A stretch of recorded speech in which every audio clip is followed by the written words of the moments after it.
Ito nga guys, dala ng katangahan at pagmamadali.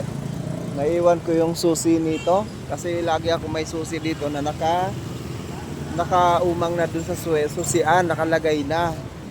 So ngayon, nakala ko naman yung nadala kong susi ay susi ni 4D, susi ng pick up. Yung pala, susi ng aking adventure. Kaya ngayon, inaantay natin yung maghahatid ng susi kasi tumawag na ako doon sa bahay na ipadala dito ang susi ng Ranger. Ang nadala ko, susi ng adventure. So hindi na ako makapasok ngayon dito.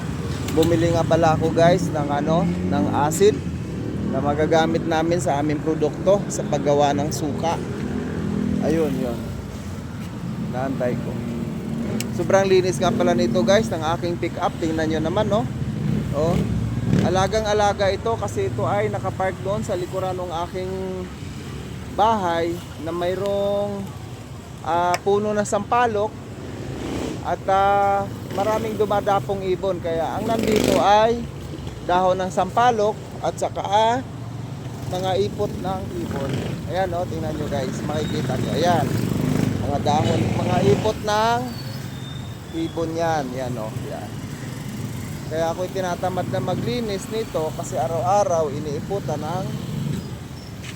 ng ibon. Yan. Ang linis kaya ng aking pickup. Yan, oh.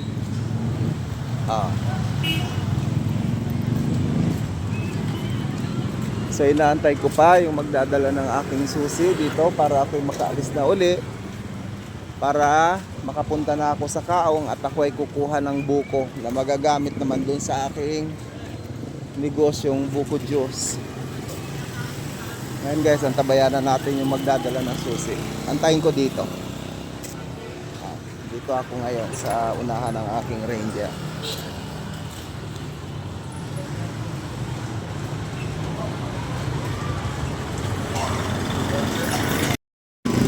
At ito na nga guys, malapit na.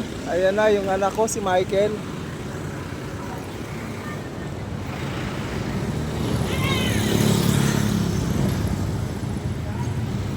Dala mo? Nakalimutan ko eh. Akala ko nadala ko. Ito, susi ng ano.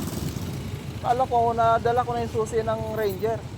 Yung pala, susi ng adventure pareho. Tapos na ako. Thank you.